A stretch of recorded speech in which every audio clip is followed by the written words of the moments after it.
नमस्कार साथियों, मैं डॉक्टर सुरेश पांडे, वरिष्ठ नेत्र सर्जन, सिविल नेत्र चिकित्सालय एवं बेसिक लेजर सेंटर कोटा। आज आपको एक विशेष शख्सियत, विशेष मेहमान, विशेष रोगी से मिलवाने जा रहा हूं, जिनकी कहानी हौसलों की नई उड़ान को परिभाषित करती है। ये कहानी है वरिष्ठ अध्यापक के रूप में कार्यरत श्रीमान टीकम चंद जैन साहब की, जिन्होंने अंधता से, ब्लाइंडनेस से संघर्ष करते हुए अपनी नई राह बनाई है। और ये इनकी कहानी लाखों लोगों को प्रेरणा देने वाली है। साथियों, श्रीमान टीकम चंद जैन की दोनों आंखों में एक विशेष बीमारी थी, जिसको मेडिकल साइंस में रेटिनाइटिस पिगमेंटोसा कहते हैं। रेटिनाइटिस पिगमेंटोसा आंख के पर्दे की एक विशेष बीमारी है, जिसमें आंखें, रेटिना में, पर्दे में एट्रोफी होने के कारण और ऑप्टिक नर्व यानी दृष्टि तंत्रिका में एट्रोफी होने के कारण दिखाई देना बंद हो जाता है। और श्रीमान टीकम चंद जी को बचपन से ही बिल्कुल नहीं दिखता है। इनको इवन रोशनी का भी ज्ञान नहीं होता है कि रोशनी है या नहीं है, ये भी पता नहीं चलता है इनको। उसके बावजूद भी इन्होंने हिम्मत नहीं हारी, अपना काम करते गए और आज पापड़ी नामक स्थान पर वरिष्ठ अध्यापक के रूप में पिछले कई वर्षों से अपनी सेवाएं दे रहे हैं और लाखों लोगों को प्रेरणा का स्रोत बनकर जिंदगी जी रहे हैं। आइए हम जानते हैं श्रीमान टीकम चंद जी से उनकी कहानी के बारे में कि किस प्रकार से उनकी आंखों में रोशनी देखना बंद हो गया और किस प्रकार से वे प्रतिकूल परिस्थिति से संघर्ष करते हुए आगे बढ़े। श्रीमान टीकम चंद जी, आपका स्वागत है सिविल नेत्र चिकित्सालय में। आप बताएं किस प्रकार से आपकी जीवन यात्रा रही और किस प्रकार से आपने आंखों से नहीं दिखने के बावजूद भी अपना कार्य जारी रखा। तो सर, आपको मेरा नमस्कार। और मैं लाखेरी निवासी, डिस्ट्रिक्ट बूंदी। मैं अभी आपने जो बताया है कार्यरत हूँ। मैं राज्य के उच्च माध्यमिक विद्यालय पापड़ी गांव है, लाखेरी के नज़दीक, वहाँ मैं पोस्टेड हूँ, यानी कि कार्यरत हूँ। और कार्यरत हूँ मैं वहाँ पर 2012 से, सितंबर 2012। और अभी 2021, सितंबर 2021 में मुझे 9 वर्ष पूरे हो जाएंगे। तो मैं अपनी कहानी की शुरुआत करता हूँ, जो बचपन से जो मेरी कहानी रही है संघर्षमय। तो सर, मुझे दिखना जो कम हुआ, बिल्कुल ये मान लीजिए मुझे दिखता था मगर बहुत कम दिखता था। अच्छा। ना के बराबर। तो थोड़ा बहुत दिखता था। इस वजह से पिताजी ने मेरा एडमिशन, या मुझे जो है विद्यालय है आदर्श विद्या मंदिर लाखेरी में, तो वहाँ पर मुझे भर्ती करा दिया गया और वहाँ मैं पढ़ता रहा। तो जब मैं कक्षा 4 में पहुंचा, नहीं कक्षा 4th क्लास में जब पहुंचा, 4th कक्षा में, तो मुझे बिल्कुल ही दिखना कम हो गया। अच्छा, बंद सा हो गया। हाँ जी, बंद हो गया जी। ठीक। तो वहाँ अब बंद हो गया तो क्या किया जाए, सोच में पड़ गए मम्मी पापा, मेरे पेरेंट्स की, भाई क्या किया जाए। तो फिर किसी ने सलाह दी कि ऐसा कीजिए, आप पहले तो डॉक्टर को दिखा लीजिए आप, अगर कोई अगर रास्ता हो तो, कोई संभावना अगर हो तो। पापा जी और मम्मी जी हमें लेके गए जयपुर। अच्छा। कैलगरी हॉस्पिटल है, आइज हॉस्पिटल, वहाँ पर वो डॉक्टर भार्गव रहे। तो उन्होंने मुझे देखा, मेरी आंखों को देखते रहे, वो आंखों का इलाज चलता रहा हुआ। किंतु लास्ट में, अंत में उन्होंने ये कहा कि भाई अब कोई इलाज है नहीं, और कोई ऐसी संभावना है नहीं। अच्छा। है ना, तो ठीक है, अब नहीं है तो क्या करें।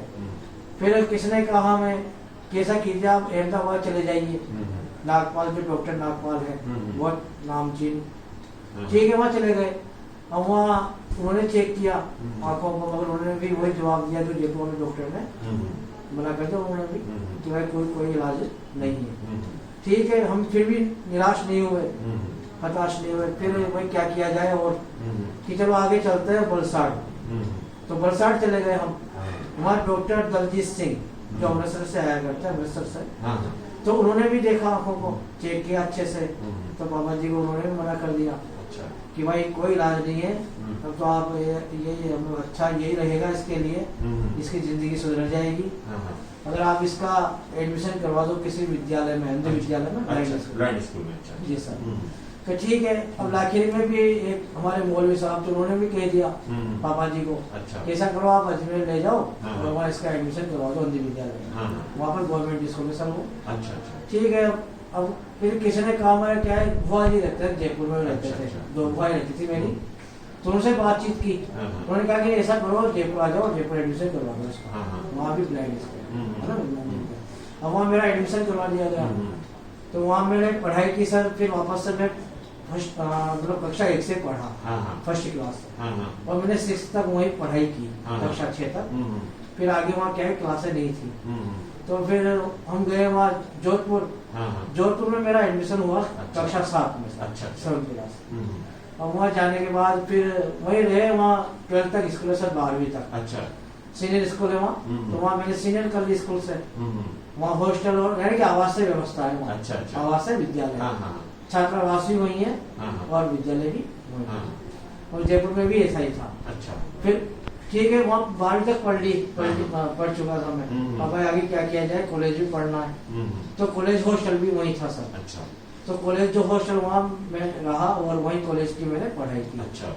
तो मैंने एमए तक की जो पढ़ाई है, हाँ। एमए तक का जो अध्ययन है मैंने वही किया। अच्छा। एमए में मैंने जो मेरी एमए हुई हुई है 2010 9-10 में मेरा एमए हो गया था। हाँ। फिर चलो बीएड मेरी पहले हो चुकी थी एमए से पहले। तो बीएड मेरे यानी जो टीचर ट्रेनिंग होती है, तो मैंने बीएड की अपने गृह जिले यानी कि बूंदी से, अच्छा। Home district. अब बीएड होने के बाद अब नौकरी की चिंता, भाई बीएड भी हो गई, अब भाई टीचर बनना है, तो क्या किया जाए, वैकेंसी आ जाए तो तैयारी की जाए। तो वैकेंसी भी आई, 2-3 वैकेंसी के मैंने आवेदन किए, तैयारी करता रहा, मगर मेरा सिलेक्शन यानी कि चयन नहीं हुआ था।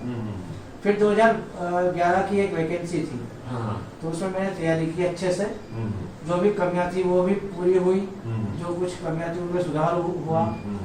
फिर वो मैंने एग्जाम दिया आरपीएससी का, वरिष्ठ अध्यापक का, जो वरिष्ठ अध्यापक की जो वैकेंसी आई थी सेकंड ग्रेड। तो सर दिसंबर में एग्जाम थे, तो एग्जाम तो हो गए दिसंबर में 2011 में, रिजल्ट आया सर 2012 मार्च में, वो भी होली के दिन। अच्छा अच्छा। ये और बता देता हूँ मैं आपको, होली के दिन शाम रिजल्ट आया शाम को। हमें इतनी खुशी थी सर रिजल्ट आने की। अच्छा। खुशी भी थी और गम भी था, क्योंकि ये ध्यान नहीं था, पता नहीं था कि सिलेक्शन होगा या नहीं होगा। तो सर खाना भी निभाया, हमने खाना भी निभाया था। अच्छा अच्छा। पेरेंट्स को भी निभाया उन्होंने भी, उन्होंने भी निभाया। अच्छा अच्छा। भाई पहले रिजल्ट का देखते हैं, आएगा, क्योंकि खबर लग चुकी आ गई थी भाई आज रिजल्ट डिक्लेयर होगा। तो ठीक है, अब रात को जैसे रिजल्ट आया तो उसमें मेरा सिलेक्शन, अरे वाह, क्या हो गया, सिलेक्शन हो गया। हाँ जी, क्या बात है। फिर बहुत खुशी हुई हमें। रात को क्या खाया जाए, क्योंकि हम रात को नहीं खाते जेल होने के कारण। सही है, सही है। तो मम्मी पापा भी भूखे रहे रात को। फिर भाई क्या करें, कोई सो जाओ आराम से, क्या करें, रात को गुजारे मैं, रात को गुजारेंगे कैसा कैसा। सही है। फिर जैसे खबर लगी मेरे रिलेटिव यानी जो रिश्तेदारों को, तो उन सबको बहुत खुशी हुई। तो मेरी सिस्टर है टोंक डिस्ट्रिक्ट में, टोंक जिले में, तो उन्होंने जैसे रिजल्ट के बारे में सुना रात को ही, तो उन्होंने वहाँ अपने गांव में मिठाई बांट दी कि भाई मिठाई खाओ, भैया का सिलेक्शन हो गया, चयन हो गया, है ना, अध्यापक बन गया। फिर दूसरे दिन हमें भी जो है मिठाई हम लेकर के आए, और हमने मोहल्ले में मिठाई वगैरह सबको खिलाई। सही है, खुशी की वजह से। सही है, खुशी थी, इतनी खुशी थी। बहुत अच्छा। फिर सर क्या हुआ, 2012 सितंबर 22 सितंबर को फिर मेरी ज्वाइनिंग हुई। अच्छा। राजकीय उच्च माध्यमिक विद्यालय पापड़ी। अच्छा। वहाँ मैंने ज्वाइन किया। अच्छा। और यानी 2012 से लेके और आज तक मैं वहाँ पोस्टेड हूँ। अच्छा। और सितंबर में मेरे 9 वर्ष पूरे हो ही जाएंगे, अभी बता ही दिया मैंने आपको। अच्छा अच्छा। तो ये मेरी संघर्ष में जिंदगी रही, ये जीवन रहा। अब बस अंत में मैं ये कहना चाहूंगा सभी से, जो निराश है, जो हताश है जिंदगी से, जिनको दिखाई नहीं देता आंखों से और जिनको दिखता है आंखों से। कोई कुछ लोग क्या है, वो सब कुछ होते हुए भी निराश हो जाते हैं। बिल्कुल बिल्कुल, है ना, हताश रहते हैं। तो मैं यही कहना चाहूंगा कि एक कमी होने के बावजूद भी लोगों ने हमारा हौसला बुलंद किया, हौसला अफजाई की। सही है। उन्होंने हमें राह दिखाई। आज हम उस राह पर चल करके और आज हमने जो मंजिल जो पाई, तो मैं ये कहना चाहूंगा कि कमी कुछ भी हो, कभी भी एक तो हताश मत होइएगा, निराश मत होइएगा, आत्मविश्वास के साथ और दृढ़ इच्छा और इरादों के साथ आप आगे बढ़ते रहिए और बिल्कुल भी परवाह मत कीजिए। भाई मुझे कौन क्या कहेगा। बिल्कुल क्योंकि मुझे भी पहले कुछ लोग ऐसे कहा करते थे, चिढ़ाया करते थे, मगर मैं उन पर बिल्कुल भी ध्यान नहीं रखता, नहीं, बिल्कुल मैं देता नहीं था ध्यान, बिल्कुल उनकी सुनता नहीं था कि ठीक है कहते रहते हैं, अब क्या करें, बिल्कुल भाई जो कमी हो तो कमी है ही, बिल्कुल कहने वाले कहते रहेंगे, क्या अपना तो जो अपना जो लक्ष्य अपना जो ध्येय है सही है, वो अपने को प्राप्त करना है, जो अपने को वहां तक पहुंचना है। सही है। तो मैं सभी से ये कहना चाहूंगा कि कमी हो चाहे ना हो, जिंदगी से आप कभी निराश मत होइएगा, और अपनी मंजिल अगर आपने निर्धारित कर रखी, निर्धारित अगर लक्ष्य है आपका, तो उस लक्ष्य के लिए आप जी जान लगा दीजिए, है ना, बिल्कुल मेहनत कीजिए आप, और मेहनत के साथ आगे बढ़ते रहिए, निश्चित रूप से आपको मंजिल जरूर मिलेगी सर। अगर आप मेहनत करोगे, हताश नहीं होंगे और निराश नहीं होंगे, आत्मविश्वास के साथ अगर विश्वास है आपको कहने में ये कर सकता हूँ, तो आप उसको जरूर कर लोगे। सही है। ये मेरा कहना है। सही है। तो आप बिल्कुल हताश न हो, निराश न हो, आगे से आगे बढ़ते रहो, और किसी की कोई परवाह मत कीजिए। आप अपने मंजिल जो आपने जो निश्चित कर रखी है, जो लक्ष्य जो निर्धारित कर रखा है, उस लक्ष्य तक आप जरूर पहुंच जाएंगे। धन्यवाद। धन्यवाद टीकम चंद जी जैन साहब, आपने बहुत अच्छा संदेश दिया। इस प्रेरणास्पद वीडियो का समापन मैं राष्ट्र कवि रामधारी सिंह दिनकर की 2 पंक्तियों के साथ करना चाहता हूँ। है कौन विघ्न ऐसा जग में, टिक सके आदमी के मग में, हम ठोक ठेलता है जब नल, और वध के जाते पैर उखड़। साथियों, श्री टीकम चंद जी जैन की कहानी भी इसी प्रकार की है कि इन्होंने दोनों आंखों में रेटिनाइटिस पिगमेंटोसा होने के बावजूद, दोनों आंखों से बिल्कुल दिखाई नहीं देने के बावजूद भी हौसला नहीं हारा, दूसरों की बातों पर ध्यान नहीं दिया, हमेशा फोकस रहे। फोकस मतलब लक्ष्य पर आंखें इनकी टिकी रही, और फोकस रहते हुए इन्होंने वो मंजिल पाई जो आज दोनों आंखों से देख पाने वाले व्यक्ति भी कई बार नहीं पा सकते हैं।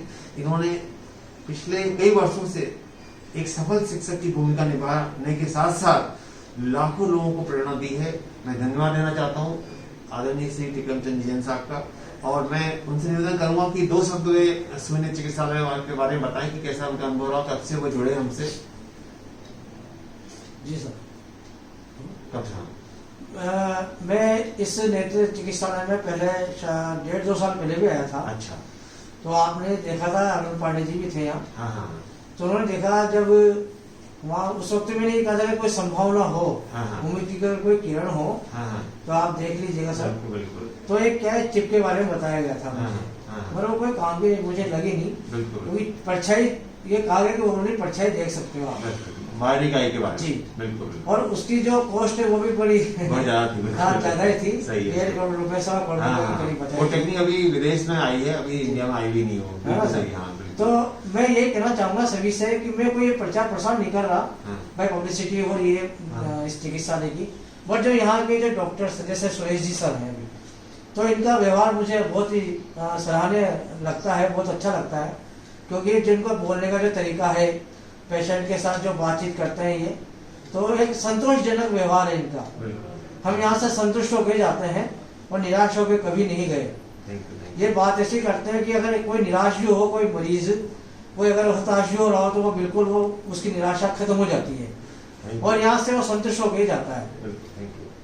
एक्चुअली टीकम चंद जी जैन साहब ने मुझे अभी तक देखा नहीं, क्योंकि इनकी आंखों में रेटिनाइटिस पिगमेंटोसा है, लेकिन शायद ही मेरी आवाज को पहचानते हैं, और इसीलिए तो इसलिए सबसे महत्वपूर्ण बात यह है कि आज जब ये आए दिखाने के लिए, तो मुझे लगा कि इनकी कहानी प्रेरणास्पद कहानी है।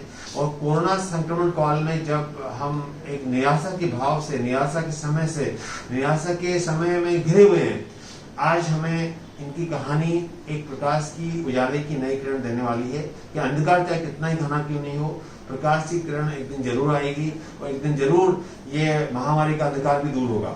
धन्यवाद, नमस्कार साथियों।